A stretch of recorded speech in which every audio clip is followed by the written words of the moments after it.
Judge Kevin Mullins, he was shot to death in his own chambers by a very, very close friend of his. In fact, at one time, a family member. They went out to lunch the very day that this murder took place, but something happened. What that is, we don't really know. The video that we've seen shows them looking at a cell phone in the chambers of the judge. And then shortly thereafter, Shawn Steins, the sheriff, pulls out a weapon, discharges it, and takes the life of Judge Kevin Mullins. He's now being brought up on murder charges, death penalty possibly on the table. What happened? That is the question. They've been talking about saying it was some sort of extreme emotional distress. There was something that took place here to allow him to go from 0 to 100 that quickly. Joining me to discuss, Robin Dreek, retired FBI Special Agent, Chief of the Counterintelligence Behavioral Analysis Program. What do we know on what happened here? There's been very sparse details thus far. Yeah, we don't know very much except what you just stated, really. Yeah. So all we can do is we can have conjecture about what would cause someone, like you said, to go from 0 to 100. Luckily, I got a feeling though when it goes to trial, we'll know all that because I don't think there's any erasing. Hopefully, there's no erasing of cell phone data, traffic, and interviews and things like that. So, what would cause someone to go from 0 to 100 is information that comes in that shocks the system to such a degree that you're going to do an irrational action without time to contemplate that action. Mhm. So, what could that be? So then we go into the conjecture area without no, like I know people are saying the daughter, Mhm. let's, say something, there's some sort of inappropriate relationship maybe between the judge and a daughter. Yeah. Maybe, but again, we All. don't really have a lot of data points. So Mhm. here's what I would do if all I knew as an investigator was exactly what we just know now, but granted they know more than this. Yeah. But if I just knew what I had now, is what I would go do is I would go back in time through his life arc and I start identifying relationships that had meaning and value to him. I then look for overlaps between those relationships and those relationships as they're linked to the judge.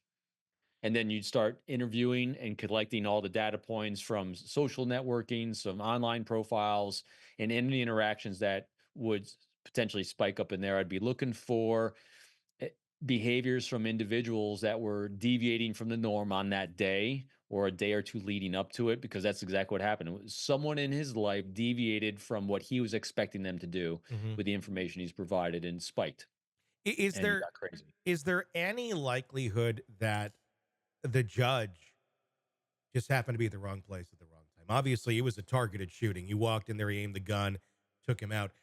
Could there have been something else in this man's life, in the officer's life, in the sheriff's life, that just threw him over the edge? And this is what I mean. It seems insanely unlikely, but I would have to guess judge has to be involved in this in some way, shape, or form. I'm guessing it's not that the sheriff just got some weird, horrible message and then he decided to take out his friend. Right. So if we're dealing with generally normal behavior, the judge is involved in some way. Hmm. I have good friends that are, licensed psychiatrists and psychologists and criminologists in this specific area. That if all of a sudden he had some sort of psychotic moment, that's out of that's Yeah, out of my expertise. I wouldn't comment on because there are things that can induce those things, but generally they're chemically induced in some way. yeah, So the likelihood of that happening from what we've seen, again, what we're going to do is we're look at data points. Has he yeah. ever had a history of doing any sort of drugs, any sort of hallucinogens, and anything in his system? So all those toxicology reports are going to be done. So that's the only thing they'd be looking at. But from what we're seeing, I'm guessing that's going to pop up negative anyway. So since that's probably popping up negative, we look at a lot of statistics when it comes to these types of things that happen, and even the rarity in which they happen, the likelihood that the judge is involved in some way of the information that came in, probability is extremely high. Yeah, and I think that's what a lot of that community is bracing for. I mean, you got the villain here. You got the guy who took out the gun and shot, but is he the villain? I guess that's the question. Obviously, you can't go and shoot people no matter what you find out. But I that's got to be a weird place for the rest of that community to be in, wondering what did the judge do? What if anything? I don't know. Uh, that would cause someone to do that because I would guess it'd be probably pretty dark. And this is a small community. There's all these families, everybody knows each other. And if somebody was respected and loved, turns out to be doing something pretty twisted and dark, again, just all conjecture here, and nobody really knows the answer to that, that can really get to the place of dividing a community. You said if someone knows the answer to that, someone the likelihood that someone does know the answer to that is really high. Yeah. So, in every single case I ever covered in my career, when you're looking at someone that is a subject of an investigation, you always find secret places, I called it. Everyone has something that they're ashamed of that they keep hidden from the rest of the world. Mhm. Sometimes it's this big, sometimes it's this big. Sometimes it's just a perception of what I think this is that I'm shameful, and everyone else is like, "What are you, Robin? What are you nuts?" Yeah. But everyone's got it because shame is a big part of our human psyche and how we make up. Some people, especially if they're positions of authority and power, as we've seen up in the Karen Reed case, there's going to be a lot of secrets in law enforcement departments that are really quite heinous. Mhm. So we don't know what we don't know Yeah. about someone's life. We see a public persona, we see, title and position of a judge and a sheriff and all these things. But we as the public, as we're seeing it, don't see behind that curtain. But the likelihood that someone does see behind that curtain is pretty dang high. Just look at the Gilgo Beach murders, and Rex Heuermann. You know, the wife saw a lot of crap behind the facade of the architect that the rest of the world didn't see, but Yeah. a few people did throughout time. So there was an arc there. Hmm. So my guess is that as this thing moves towards trial, that there's going to be some interesting witnesses that come up that kind of bring that veil back. When you even bring this one up, what I start doing internally when I hear this, I'm taking a breath because like everyone, I think this whole town's like taking a deep breath. It's like, what are we going to find out? Do we want Yeah. to hear it? So that's kind of what I think is going to happen. I think there's going to be a darkness here that people are going to be exposed to potentially, that they're completely unaware of. But there's going to be a few people that go, yeah, that makes sense. Well, and it's easy to jump into an assumption here that the judge was up to something wrong. May not be that at all. It may be something where he just knew something about the Yep. sheriff, and maybe the sheriff was so shocked that he found that out, like you were saying, somebody's dark, dark secrets, There's and darkness somewhere. yeah, and couldn't cope with the idea that, oh God, this is going to come out, and that was his reaction. There's a lot of ways this could go, and it's all just conjecture right now. I'm wondering how long it's going to take for us, for the community to find out at least some direction as to what happened here, because otherwise it's so up in the air and people's minds can go so many directions. When you have smaller communities, it doesn't take too long to figure it out. Yeah. Because what you're doing is again, as an investigator, just as a curious person, really. I mean, you don't have to be an investigator to do this. We do this all the time in our own lives.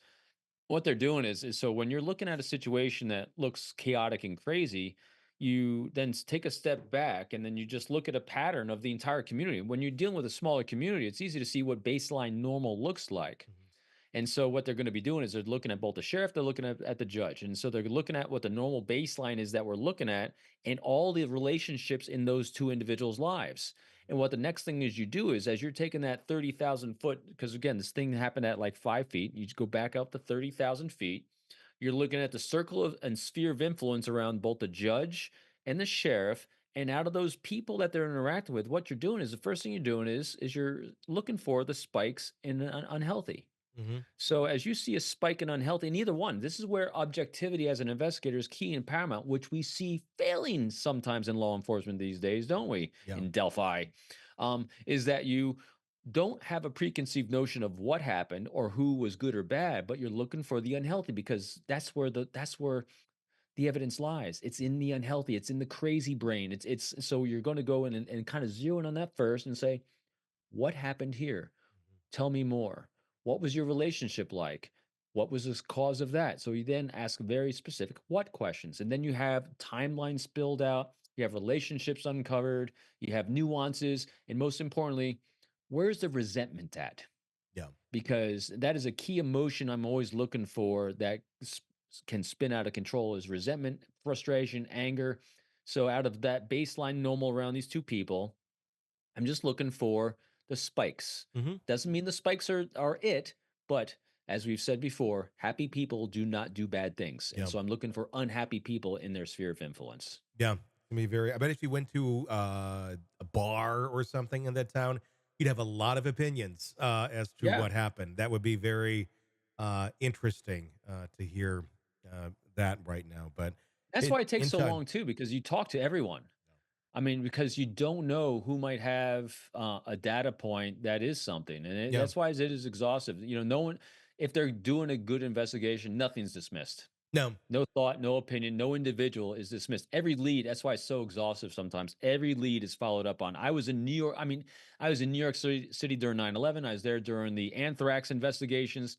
I sat on tip lines. I went out on thousands of interviews for people that thought they knew something. So you're interviewing everything legitimate potentially and every crackpot that just wants attention. It hmm, takes a long time to do these things depending on how big the community and scope of sphere of influence is. That's why smaller communities tends to be a little bit easier, yeah. or not easier, less time consuming because there's fewer people to talk to.